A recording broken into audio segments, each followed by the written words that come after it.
नमस्कार प्यारे दर्शकों, मैं आपका ज्योतिष मित्र आदित्य द्विवेदी स्वागत करता हूं आपके अपने YouTube चैनल नक्षत्र तक में। अगर आप अपनी कुंडली का परामर्श चाहते हैं, अपने प्रश्नों के उत्तर चाहते हैं, समस्याओं का समाधान चाहते हैं, खराब ग्रह दशाओं के उपाय जानना चाहते हैं, कुंडली मिलान करवाना चाहते हैं या किसी शुभ मुहूर्त के बारे में जानकारी लेना चाहते हैं तो आप हमारे नंबर पर हमें कॉल कर सकते हैं या व्हाट्सएप मैसेज कर सकते हैं।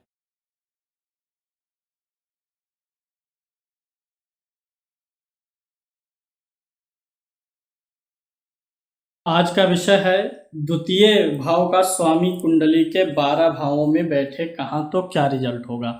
इसके पहले वाले कार्यक्रम में लग्नेश का द्वादश भाव फल आपको बताए थे। आज द्वितीय अर्थात धनेश धन भाव का स्वामी कुंडली के 12 भावों में कहाँ हो तो क्या रिजल्ट देगा।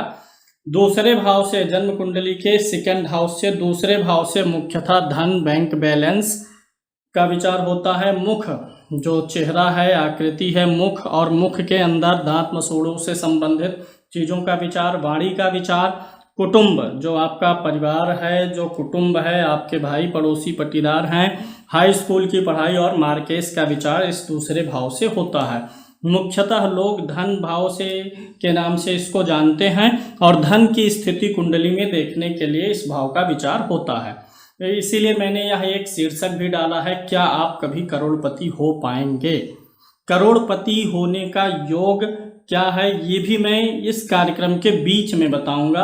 आप कार्यक्रम को पूरा देखिए, लाइक करिएगा, शेयर करिएगा और सब्सक्राइब करिएगा। अभी मैं आपको बीच में कार्यक्रम के बारे में बताता हूँ कि करोड़पति का योग है। अब कितना प्रबल योग है, हल्का है, ज़्यादा है, यह तो पता चलेगा कुंडली में ग्रहों के बल से, लेकिन योग मैं बताऊंगा। तो सबसे पहले देख लेते हैं कि द्वितीय भाव का स्वामी 12 भावों में जा करके क्या रिजल्ट देने वाला है। सबसे पहले आप यह देखिए कि आपकी कुंडली में, जन्म कुंडली में दूसरे भाव में कौन सी गिनती लिखी हुई है। 1 से 12 के बीच में कोई गिनती लिखी होगी। मैं मान लेता हूं कि यहाँ पर 7 नंबर की गिनती है, अर्थात तुला लगन की कुंडली है, तो यहाँ पे कौन सी गिनती होगी, 8 नंबर की गिनती है, तो यहाँ से मिला लीजिए 8 का स्वामी कौन है, मंगल। यानी द्वितीय धन भाव का स्वामी इस कुंडली में कौन हो गया है, मंगल हो गया है। इसी प्रकार से आपको निकालना है कि आपकी कुंडली में धनेश कौन है। यहाँ पर जो गिनती लिखी है कुंडली में उसका स्वामी यहाँ से देखिए, आपको पता चल जाएगा कि कौन सा ग्रह आपकी कुंडली में धन भाव का स्वामी है। यानी जो ग्रह धन भाव का स्वामी हुआ वो इन सारे चीज़ों का प्रतिनिधित्व करेगा। धन का, बैंक बैलेंस का, वाणी, कुटुंब, हाई स्कूल, मार्केस आदि का काम करेगा, वो रिजल्ट देगा। अब चलिए देखते हैं कि अगर जैसे इस कुंडली में स्वामी कौन आया, मंगल। अब ये जो मंगल आया अगर वह कुंडली में पहले घर में हो, फिर दूसरे, इसी प्रकार से आपको बताएंगे। अगर आपकी कुंडली का धनेश लगन में बैठा है, लग्न कुंडली में बैठा है, तो जातक धनी होता है। सामान्यतः ऐसे जातक के धन का योग होता है, लेकिन चूंकि धनेश लगन में गया है इसलिए ऐसा व्यक्ति पैसे को सोच विचार के खर्च करता है। यानी लोग उसे थोड़ा कंजूस और कृपण व्यक्ति मानते हैं। हालांकि व्यक्ति धनी होता है और अच्छा व्यवसायी होता है, और धनी व्यक्तियों में गिनती होती है। व्यवसाय में धन कमा लेता है, सुखी होता है, साधन संपन्न होता है, और जो गणमान्य व्यक्ति हैं, जो प्रसिद्ध व्यक्ति हैं, ऐसे लोगों के साथ व्यवहार ऐसे व्यक्ति का होता है। एक और विशेषता होती है कि अगर दूसरे भाव का स्वामी लगन में हो तो सप्तम भाव के सामने बैठने के कारण ऐसे व्यक्ति की स्त्री का, पत्नी का नेत्र बहुत सुंदर होता है।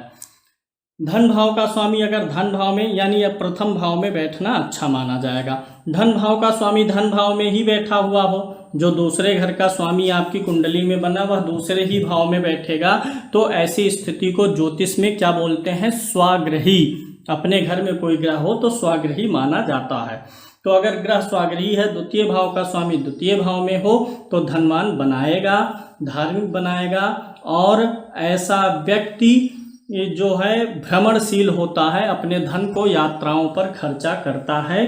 धन ऐसा व्यक्ति दान भी करता है और ऐसा व्यक्ति इन सारे चीज़ों से, यानी वाणी अच्छी होती है, कुटुंब अच्छा होता है, हाई स्कूल की पढ़ाई अच्छी जाती है और समय समय पे उसको शारीरिक कष्ट भी ठीक ठाक मिलता है, यानी इस भाव से संबंधित सारे फलों में वृद्धि हो जाती है। द्वितीय भाव में होना अच्छा माना जाएगा।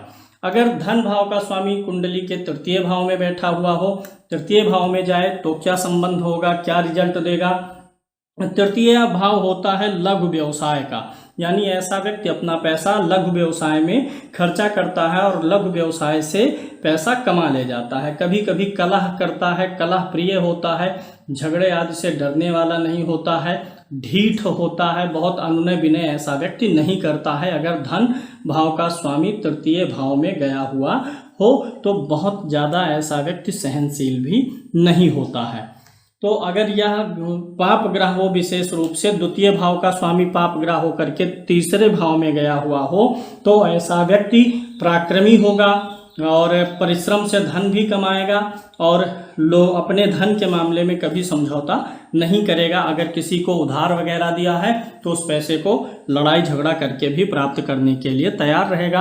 कुल जुला करके मिला जुला प्रभाव है। थोड़ा अगर द्वितीय तृतीय भाव में हो धन के लिए अच्छा है, लेकिन उस व्यक्ति का स्वभाव थोड़ा रुग्ण हो जाता है।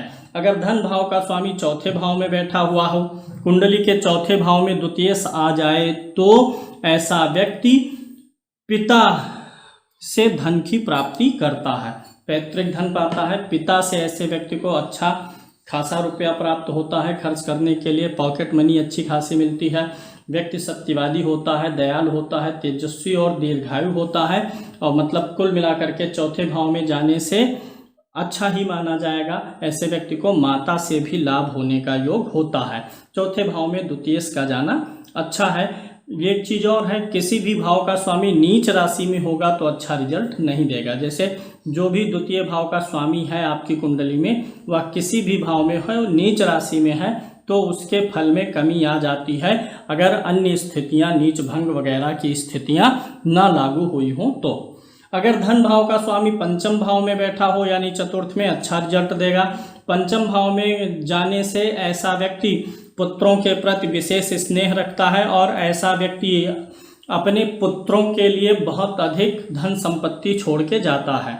यानी अगर द्वितीय भाव का स्वामी धन भाव में है तो ऐसे लोगों के पुत्र जो होते हैं, उनके जो बाद आने वाली पीढ़ियां होती हैं, उनके धन का सुख अवश्य पाती हैं, उनके बैंक बैलेंस का उपभोग करती हैं। विलासी होगा, सुखी होगा, सर्व सुख साधन से संपन्न रहेगा और लाभ कमाने वाला होता है। कभी कभी कृपणता या कंजूसी ऐसे व्यक्ति के अंदर आती है। द्वितीय भाव का स्वामी अगर छठवें भाव में गया हुआ है तो इस स्थिति को अच्छा नहीं मानेंगे। खष्टम भाव में जाने से कर्ज का योग बन जाता है। अगर द्वितीय भाव का स्वामी छठवें भाव में है तो व्यक्ति को कर्ज का योग बनेगा। जीवन में कई बार कर्ज की स्थितियां आएंगी, व्यक्ति कर्ज से पीड़ित होगा। धन भाव का स्वामी छठवें, आठवें और 12वें भाव में है तो अच्छा रिजल्ट नहीं देता है, धन की कमी कराएगा और ऐसा व्यक्ति अपनी वाणी से शत्रु पैदा कर लेता है। ऐसे व्यक्ति को बोलना चाहिए सोच विचार के, ताकि शत्रु ना पैदा हो। वाणी से शत्रु पैदा करता है। दूसरी चीज, जो मुख है और वाणी है, मुंह का अंदर का पार्ट है और ये छठवां रोग भाव है, तो दांत मसूड़ों से संबंधित या चेहरे पर कटपिट का निशान हो सकता है। द्वितीय का छठवें में जाने से नहीं अच्छा है। तो ऐसे में उस द्वितीय भाव के स्वामी का मंत्र जाप वगैरह किया जा सकता है। अगर द्वितीय भाव का स्वामी सप्तम भाव में गया हुआ है, सप्तम भाव में जाएगा तो क्या रिजल्ट देगा। सप्तम भाव में गया हुआ हो तो ऐसे जातक की पत्नी धन संग्रह करने वाली होती है, पत्नी के पास गुप्त धन होता है। अगर आपकी कुंडली में द्वितीय भाव का स्वामी सप्तम भाव में गया हुआ है तो आपकी हाउसवाइफ जो है, वेल्थ मिनिस्टर है, उनके पास में धन है, उनसे निवेदन करिए कुछ धन आपको दें, गोपनीय धन उनके पास है। यानी पत्नी, ऐसे व्यक्ति की पत्नी की आर्थिक स्थिति ठीक होती है। कुल मिलाकर के पत्नी अच्छी मिलती है, योग्य मिलती है और गृह कार्य में दक्ष होती है, साथ ही साथ व्यवसाय में भी निपुणता आती है। ऐसा व्यक्ति अगर पत्नी के नाम के बैंक अकाउंट में पैसा रखे तो वो पैसा ज़्यादा सेफ रहता है, या पत्नी को व्यवसाय में पार्टनर बना लेना चाहिए। तो द्वितीय के सप्तम होने से, 7वें भाव में होने से अच्छा होता है। कभी कभी संग्रहणी नाम की बीमारी का भी योग बन जाता है अगर द्वितीय भाव का स्वामी सप्तम भाव में है तब, यानी सप्तम भाव में अच्छा रिजल्ट देगा। द्वितीय भाव का स्वामी अष्टम भाव में बैठा हुआ है तब क्या रिजल्ट देगा? द्वितीय भाव का स्वामी अगर अष्टम भाव में गया हुआ है तो कलह होता है, धन को लेकर के कलह होती है, धन की कमी के कारण ऐसे व्यक्ति को तनाव होता है, परिवार में झगड़ा हो सकता है, धन की कमी के कारण व्यक्ति आत्मघाती कदम उठा लेता है, या धन से संबंधित कोई ना कोई ऐसा काम करता है जो कि मूर्खता पूर्ण हो और धन की हानि हो जाए। तो अष्टम भाव में जाने से अच्छा नहीं होता है। और अगर धन भाव का स्वामी अष्टम भाव में जाता है, क्योंकि ये पत्नी की आयु का भी भाव होता है, तो पत्नी की आयु में भी कमी लाने लगता है, पत्नी के आयु और स्वास्थ्य में कमी का योग बनता है। कुल मिलाकर के अच्छा नहीं है। ऐसे में द्वितीय भाव के स्वामी का मंत्र जाप वगैरह कराना चाहिए। अगर द्वितीय भाव का स्वामी नवम भाव में गया हुआ है, नवमगत होने से व्यक्ति का धन तीर्थ यात्रा में खर्च होता है, क्योंकि नवम भाव धर्म भाव है, तो धार्मिक कार्यों में पैसा ऐसे व्यक्ति का खर्चा होगा। धार्मिक कार्य में व्यक्ति पैसा खर्च करेगा, दान पुण्य करेगा, ईश्वर आराधना, मंदिर आदि निर्माण में, परोपकार के कार्य में धन खर्च करेगा, और ऐसा व्यक्ति प्रसिद्ध होता है, भाग्यवान होता है।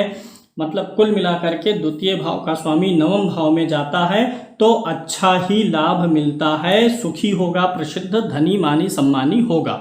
अगर द्वितीय भाव का स्वामी दसम भाव में जाए तो बहुत अच्छा है। ऐसे व्यक्ति के धन का उपभोग पिता करता है, यानी ऐसा व्यक्ति अपने पिता को सुख साधन सुविधा देने का ख्याल करता है, पिता के जीवन को आसान बनाने के लिए सोचता है, और धनी होगा, सम्मानित जीवन जिएगा, समाज में एक धनी व्यक्ति के रूप में ऐसे व्यक्ति की प्रतिष्ठा होती है। और ऐसा व्यक्ति सिर्फ धनी ही नहीं होता है बल्कि विनयी होता है, स्वभाव में विनम्रता भी रहती है। दसम भाव में द्वितीय भाव के स्वामी के जाने से एक चीज और हो सकता है कि बहुस्त्री योग भी बन जाता है, विवाह भले ही ना हो, बहुस्त्री योग हो सकता है द्वितीय भाव में। द्वितीय भाव का स्वामी अगर दसम भाव में जाता है, ऐसा व्यक्ति पिता की आज्ञा का पालन भी करने में निपुण होता है। द्वितीय भाव का स्वामी एकादश में जाएगा तो एकादश में लगभग सभी ग्रह अच्छे होते हैं। द्वितीय भाव का स्वामी एकादश में है, व्यक्ति बहुत अच्छा पैसा कमाता है, अच्छा पैसा संग्रह भी करता है, और सारी मनोकामनाएं पूरी होती हैं जो धन से खरीदी जा सकती हैं। धन से जुड़ी हुई सभी भौतिक सुख साधन की मनोकामनाएं पूरी होंगी। यानी नवम भाव, दसम भाव और एकादश भाव में धनेश का जाना अच्छा माना जाएगा। अब अगर किसी की कुंडली में धनेश 6, 8 और 12 में है, खराब रिजल्ट देता है, लेकिन वह व्यक्ति अमीर है, तो इसका मतलब यह नहीं है कि सिर्फ इसी एक योग पे निर्णय करेंगे। यहाँ पर तो मैं सिर्फ एक सामान्य योग बता रहा हूँ आपको, कुंडली में अन्य योग भी देखने होते हैं, क्योंकि कुछ लोग बीच में जो सिर्फ थोड़ा बहुत ही जानते हैं, उन्होंने योग देखा, मैंने कहा धनेश 12वें भाव में अच्छा रिजल्ट नहीं देगा, तो वे एक दो उदाहरण देंगे कि फला व्यक्ति तो बहुत अमीर है, उसका 12वें में है, जबकि उस फला व्यक्ति की सही डेट ऑफ बर्थ भी उनको नहीं पता होती है। तो ऐसा नहीं है, अन्य योग भी देखते हैं। यहाँ पर सामान्य भावेश का फल मैं आपको समझा रहा हूँ। अभी मैं आपको एक सूत्र भी बताने वाला हूँ। अगर धनेश 12वें भाव में गया हुआ है तो कर्ज का योग बनेगा। अगर अच्छा कुछ लोग कहे, किसी ने कहा कि धनेश 12वें में है और वह व्यक्ति अरबपति है, करोड़पति है, तो आप अक्सर देखेंगे अरबपति है, करोड़पति है तो उसकी कुंडली में राजयोग है, लेकिन वो उस व्यक्ति को देखेंगे अगर कोई व्यक्ति अरबपति है तो उसके ऊपर करोड़ों का कर्जा भी है। तो ज्योतिष का सूत्र सही निकला कि 12वें में गया है तो कर्जदार है। अनिल अंबानी, मुकेश अंबानी, इन सब के ऊपर ढेर सारे कर्जे हैं, बड़े बड़े कर्जे हैं। तो वो योग ग्रह अपना रिजल्ट देता ही देता है। 12वें भाव में जाने से भी कर्ज का योग बनता है। व्यक्ति गलत कार्यों में भी धन खर्च कर देता है, और अक्सर ऐसा व्यक्ति विदेश जा करके धन कमाता है तो ज़्यादा अच्छा रहता है। विदेश में धन आमदनी का योग बन जाता है। गलत संगति करेगा, गलत चीज़ों में पैसे खर्चा करेगा, यानी जैसे कुछ दारू शराब सिगरेट आदि में भी ऐसे व्यक्ति का धन खर्च हो सकता है। कुल मिलाकर के 12वें में जाना धनेश का अच्छा नहीं है। धनेश के मंत्र आदि का जाप करवाना चाहिए। अब देखिए, मैं एक सीधा सा सिंपल सा सूत्र सिर्फ सिखाने के लिए, इस पे मैं अधिक विवेचन नहीं करूँगा, ना अधिक समझाऊँगा। करोड़पति का योग देखिए, ग्रह अस्त नहीं होना चाहिए, डिग्री वाइज कमजोर नहीं होना चाहिए, नीच नवमांश में ना हो, ये सारी भी चीज़ें देखी जाती हैं। लेकिन योग बता रहे हैं, अगर किसी की कुंडली में यह योग होगा तो मान लीजिए 10, 20, 50 करोड़ नहीं होगा तो 1-2 करोड़ तो कमा ही लेगा, मतलब योग बनाएगा, अच्छा योग बनता है। देखिए, धन भाव का यह घर है, अगर इस धन भाव का स्वामी जो है उसका संबंध ऐसे बने कुंडली में इन भावों से सीधे, ऐसे एक सीधी रेखा, यानी धनेश का संबंध लग्नेश से बन जाए, दशमेश से बन जाए, भाग्येश से बन जाए, और भी कई धन योग हैं, लेकिन मैं यहाँ पर सिर्फ सीधे सीधे करोड़पति का योग समझा रहा हूँ। ऐसा व्यक्ति अपने जीवन में एक बार अवश्य ही करोड़पति बनेगा। हो सकता है फिर पूरे जीवन बना रहे, हो सकता है अन्य दारिद्र्य योग हों तो 10-5 साल के लिए बहुत करोड़ों रुपए कमाए, फिर आसमान से जमीन पर आ जाए, वो अलग बात है, लेकिन योग बनेगा। अगर द्वितीय भाव का स्वामी लग्नेश के साथ बैठा हो या लग्नेश और द्वितीय सामने सामने हो, द्वितीय भाव का स्वामी दशमेश के साथ में बैठा हो या दशमेश आमने सामने हो द्वितीय के, या द्वितीय भाव का स्वामी नवमेश के साथ बैठा हो, नवम भाव के स्वामी के साथ बैठा हो, यानी इन 4 भावों के स्वामियों का संबंध हो और वह संबंध 6वें, 8वें और 12वें भाव में ना बनता हो, विशेषकर या तो केंद्र में बनता हो या त्रिकोण में बनता हो, तो ऐसा योग ज़्यादा प्रबल होता है। द्वितीयेश लग्नेश, द्वितीयेश दशमेश, द्वितीयेश और नवमेश का संबंध, परस्पर संबंध केंद्र में या त्रिकोण में हो या धन भाव में हो तो व्यक्ति को करोड़पति बना सकता है।